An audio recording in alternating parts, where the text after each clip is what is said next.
You chose to be with a man that left his pregnant girlfriend for you midway through her pregnancy. That's a big fucking red flag. She was basically bashing fat people, black people, Polish people, Indian people. It's very interesting to me that she left out disabled people. Ellie, if anybody said anything about your sister and her disability, I don't think you'll find it very funny.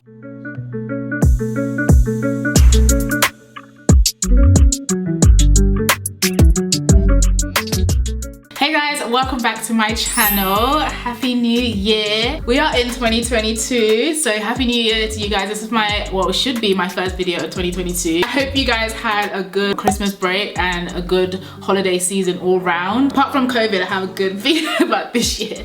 COVID needs to go away. Welcome to another makeup and gist. If you're new here, this is where I just basically do my makeup and have a little gist with you guys. We are talking about Ellie Darby and her man. I always forget his name, but whatever his name is, Ellie Darby and the man, the fiance, and their racist tweets. Not just racist tweets, racist, homophobic, fatphobic, everything. They have issues, okay? We're gonna be talking about that. We're gonna be talking about Shatta Wale and Burna fighting. We're gonna be talking about Meagan Good and Devon getting a divorce. Tristan, I always can't say this man's name properly, but Tristan and Chloe. We just got quite a few topics to talk about. Nothing really hot, but you know, just a nice little chilled one. If you do like this video, make sure you give it a thumbs up. I'll leave all my makeup details below. Make sure you comment. Let's have a little chinwag in the comment section. I'll see you guys at the end of the video. Hope you enjoy. Okay guys, so jumping straight into the topics. A hot topic of this week has been content creator Ellie Darby has been on the hot seat this week. Her and her fiance have been on the hot seat because they have had their racist tweets dug out. And I just feel like it's 2022. Have you not learned from other people and their racist tweets? Surely by now, either you delete your old Twitter. If you know that this is now your career, create a new Twitter account. Let's just say that, because I feel like at this point a lot of people have skeletons in their closets when it comes to Twitter, and surely after watching person after person after person being cancelled for racist tweets and, you know, tweets that are just a bit questionable, surely by now you lot should just delete.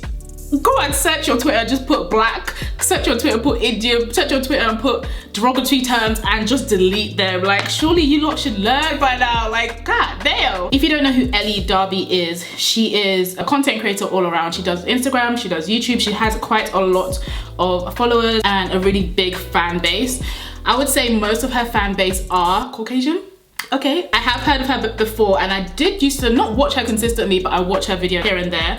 I did watch her birth video. I watched when her mum died. That was really sad. You know, I keep up with her here and there, but I wouldn't say I'm like a huge fan. I just know who she is. Recently, like I said, her and her fiance have been put under the limelight for having racist, homophobic, every phobic tweet out there. Basically, she was, I don't know what it is with her and Polish people, but she don't like Polish people, okay? She does not like Polish people. She said she hates Indian people. Hate is a very, like, it's a very harsh word. Like, for you to say you hate Indian people. What else did she say? She was just, girl, I'll put them up on the screen or I'll leave them in the description box because you guys might have heard about this already. Am I surprised? Hell to the motherfucking no. I'm not surprised.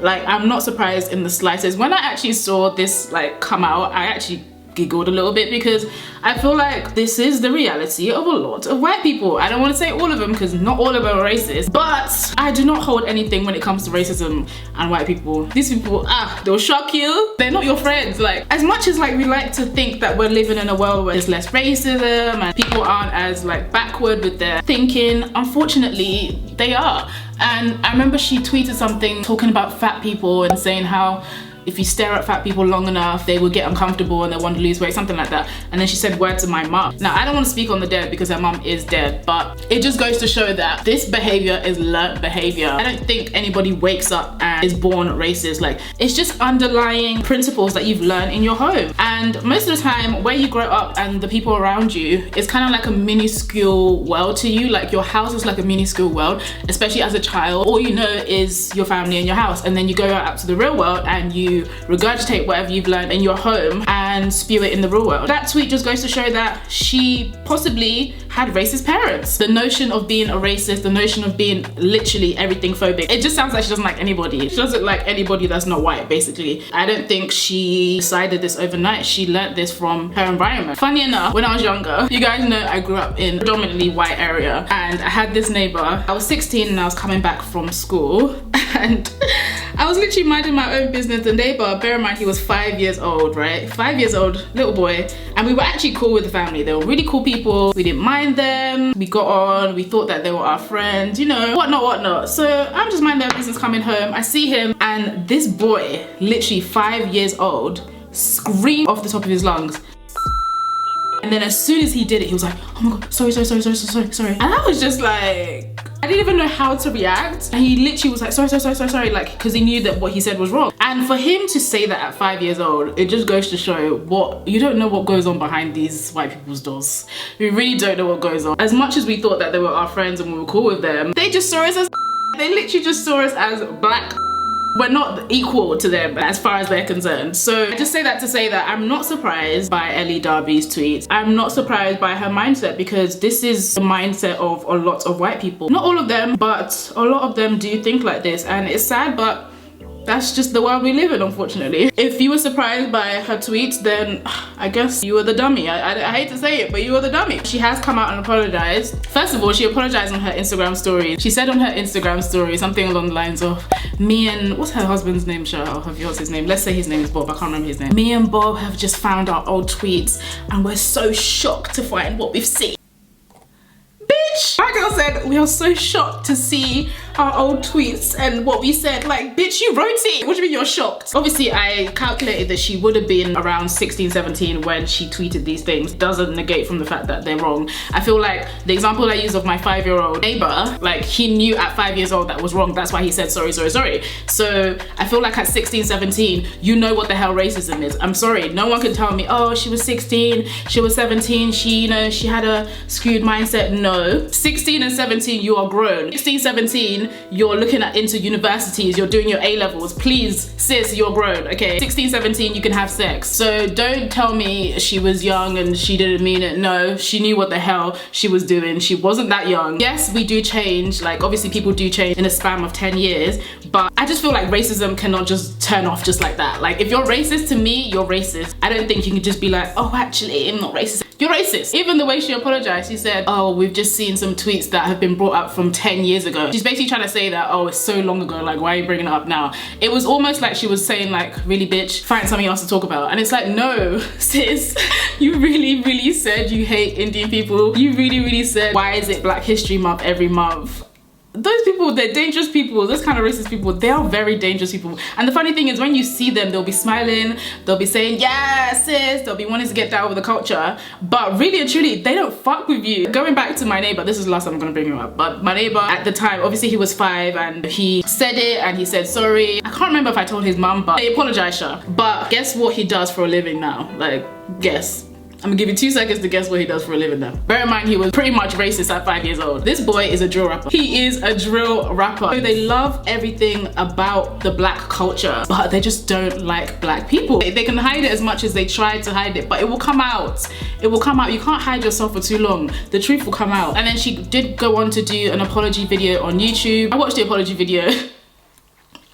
Now, I don't want to say anything about Sis's eye, but the eye was bothering me. It was very shifty because I like to look at people's eyes to see if they're telling the truth and see what they're saying is true. But her eyes were just, one was just doing this, one was doing, so I said, let me not even look at her, let me just listen to what she's saying. I don't necessarily believe in cancel culture, but what she did was definitely very wrong. To me, based on what I saw and the apology that she gave, I know it's very hard as a content creator, when you've done something wrong, it's very hard to prove yourself after that, because whatever you say is like, no one cares anyway, they're still gonna, it's not enough. But I personally don't feel like that apology was genuine because she kept victim blaming. She kept saying things like, I've disappointed my family, my management, I'm the worst person, no one hates her more than herself. I'm like, you should hate yourself. Do you think I feel bad for you? What you said was nonsense, absolute nonsense. She was trying to make people feel bad for her. And I'm sure somewhere, like there's even, not even somewhere, there's many white people that are probably in her corner saying, ah, she didn't even say anything that serious. She doesn't like Polish people. It's a free country, everyone's entitled to their opinion. I don't think she was sorry. I think she was just sorry that her real self has shown. She's sorry that the person that she was basically trying to be online the mask is now off and we're seeing her for her true colors. That's what she's sorry for. She's not sorry for saying those things, in my opinion. But yeah, I wasn't the least bit surprised. Racist people exist still. That's not to say you can't have white friends. Not all white people are racist. You just have to proceed with caution. It's actually crazy to me how literally the color of our skin, we're the same human beings, we have the same organs. Because my skin is darker than yours, I am less than. It's just the world we live in. I really do hope she learns from this. I hope that it makes her change her racist ways. I really don't want to be the one to say it, but it's so funny how she was literally, sorry, I know guys, the last video I was putting on so much concealer, but I just need to put on one more layer. Do I really need to put on one more? Just one more layer. I know how she was basically bashing fat people, black people, Polish people, Indian people. It's very interesting to me that she left out disabled people. Ellie, if anybody said anything about your sister and her disability, I don't think you'll find it very funny. I don't think you would. And it's just funny to me how someone like that has all these opinions about different types of people in the world, but you skipped, you know, disabled people. I mean, it's a good thing she didn't say anything about disabled people because she knows best because her sister's disabled. If you don't understand racism, right, and the comparison doesn't even, there's no room for comparison between racism and disability. I mean, disability is a bad thing and it's bad for you to not like disabled people because it's not their fault. But it's very similar to being racist. You would not appreciate if anyone treated your sister any sort of way, said anything to her in any sort of way because of her disability. So why do you think it's okay to talk about people in such a derogatory way because of the color of their skin?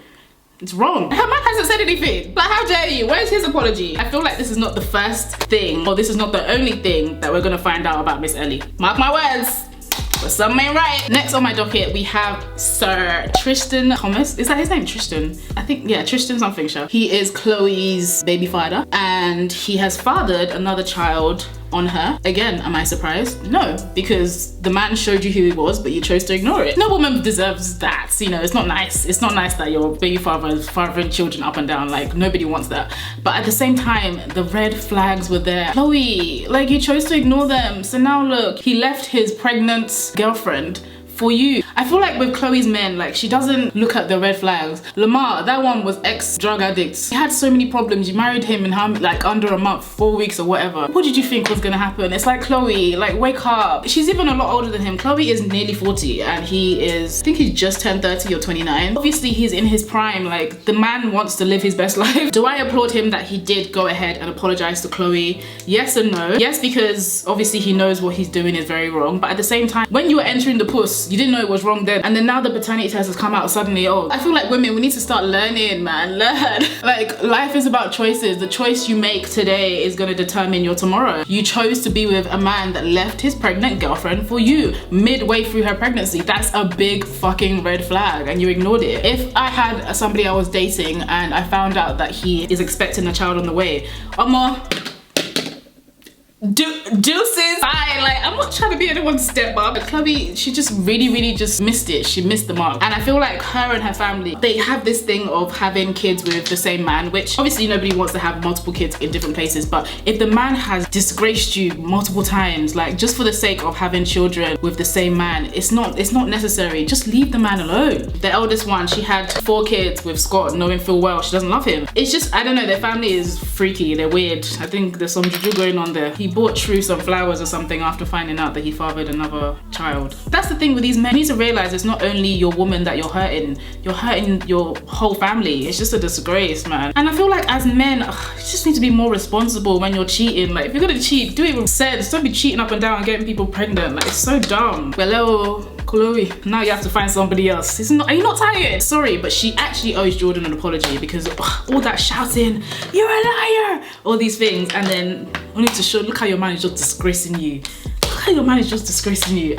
Seriously, the embarrassment alone. This is why I would never, like, I don't want to say never, but the day that I bring the person that I'm dating online, I just feel like whoever you're dating as a woman, just keep it to yourself, because the minute that you say, oh yeah, here's my man, that'll be the minute he will disgrace you. I'm not with it. Another hot topic in the media. To be fair, I don't really know much about this topic. I just briefly saw it. Burna Boy and Shatta Wale, they're fighting. I don't know what they're fighting about, but I think it has something to do with Ghana and Nigeria being separated for some reason because of music. I don't know why that's a topic to fight about, but they're fighting, and I don't really care for their fight because I saw the stories and what each of them were saying and stuff, and the R word came up a lot. The R word that rhymes with ape came up a lot, and I'm just confused as to why they were throwing that word out so freely. They were both each accusing each other of committing the R word. I don't get it. I don't get it. Some ain't right in the water. A lot of these people that we look up to, they're weird. Like, they're weird. Something is not right. And I don't know the full story, but I know back in the day, Burna Boy, I don't know if this is true or not, but I did hear Burna Boy got deported from the UK surrounding something to do with the R word. He recently, by recently I mean like in the past few years, he recently got his stuff back, so he was able to come back to the UK. But that story has always like never sat well with me. It might not be true, but the uncertainty of it makes me very uncomfortable. Speaking of Burna Boy, I did say in my first makeup and gist that I haven't seen Burna Boy with Steph London in a long time, and I feel as though maybe things are a little bit rocky and maybe they've broken up, but I wasn't really sure. But I think Burna Boy tried to confirm it via his Instagram story again. Basically, he was speaking pidgin and he said something along the lines of he doesn't marry, he's not the marriage material, marriage type or something like that. So I don't think Burna Boy and Miss Steph are together anymore, which is, I don't know how I feel about it, because I thought they were actually a nice, cute couple, and I thought it would be nice to see like a Caribbean and Nigerian couple, but unfortunately it didn't work out. I guess that's that on that. Her little sister posted something on her TikTok basically alluding to the fact that they've broken up. Keep seeing couples that look so good together and like everything looks so rosy and prim and stuff, and then they just break up. I know I shouldn't be looking to you guys for like a hope, but the way people are breaking up and making up, I don't like it. There's no more Burna and Steph London anymore, I guess. On a positive note, loads of people during the Christmas break have been getting engaged. Loads of people have been getting proposed to. So that's always nice to see. It's really cute. Congrats to everyone that is engaged right now, the guys and the girls, because no one ever says congrats to the guys. The men have been doing their due diligence and proposing to our good sisters. A few influencers, Lydia Dinga, she got engaged. That was really nice. Congrats to Grazzi, who also got engaged. Can't wait to see the weddings. Okay, I feel like everyone is just moving up in life and it's just nice to see. Have there been any pregnancy announcements? I think there's been a few pregnancy announcements, but no one I know personally. But I just think it's cute. Who doesn't love love? I don't really feel like much else has happened in this new year. I mean, we're only a few days in. A lot of you guys commented on my last video about topics that I should talk about, but I didn't want to bring like last year's topics into the new year. I love this set, I'm sorry, but I feel like it smells like sneeze. Am I the only one? I need to actually find another good highlighter because the way I love this Nars Orgasm is too much. I just can't find one that I just love as much as this. If you don't have it, you need to try it. Like, look at that. And if you don't want to buy the full thing, sometimes just go to the counter and just be like, hi, I want to try this highlighter. And if they're nice, they might give you a little sample. There's nothing wrong with asking. The Bible says, ask and you shall receive. Look at that glow, period. Period, poo. It just does something, like it does something. Oh my God, guys, I nearly forgot to talk about this. So Meagan Good and Devon, whatever his name is, like just filed for divorce. Well, he filed for divorce from Meagan Good, but they basically wrote on their Instagram that it was like they both came to the conclusion that they weren't good together. Sorry, but excuse me? Am I the only one that's triggered by this? Like, I'm actually triggered because I really like them as a couple, and I know we shouldn't like do this thing where we praise couples, but I would never have thought that they were gonna get a divorce. I thought they were so solid. I was one of the people that bought the book where Meg was writing about how she waited for him and how they, you know, they didn't have sex until they were married and stuff. And I was one of those people that was so inspired by their stories. So for them to now say that they're getting a divorce, I was just really shocked. I was quite shocked. I want my money back because I bought your book and now you're divorced. You're telling me to wait. You're telling me to do all these things. You're telling me honor yourself and now you're divorced. Now you're divorced. Well, she's not divorced yet, but I wonder what the real reason was. Like, I wonder why their relationship didn't work out. Like, it's so weird. This is why you can't go off of what people are showing you online because you really just don't know. They just seem so like, so good. What could it have been? You know, as long as they're both happy and they're doing what's best for them, then I guess. I feel like when Meg was in this relationship, she kind of lost her bad B like self, because Meg is a bad B. Like, everybody fancied Meg when they were younger. I feel like when she was married to this guy, she kind of lost her mojo a little bit. Like, her skin was getting lighter. You weren't really hearing or seeing much of her anymore, so hopefully she'll go back to herself now that she's newly single. But it just makes me think, like, so what's gonna happen now? Like, who are you gonna marry now? She's in her 40s, no? That's not to say a woman can't start again in her 40s, but the streets are the streets, honey, and the streets are cold. This lip gloss smells so good. It's the Laura Mercier Mirror lip gloss. It smells amazing. All Laura Mercier lip gloss smells so good. As new marriages are starting, old ones are crumbling. Finish my makeup. I think it looks cute. Sorry. I'm gonna quickly do my hair off camera and I'll be right back to close the video. I hope you guys enjoyed this video. Again, as usual, let me know your thoughts down below on each topic that I talked about. Also, let me know any future topics you'd like me to talk about. Thank you again so much for watching, and I'll see you guys soon in my next video. Bye guys.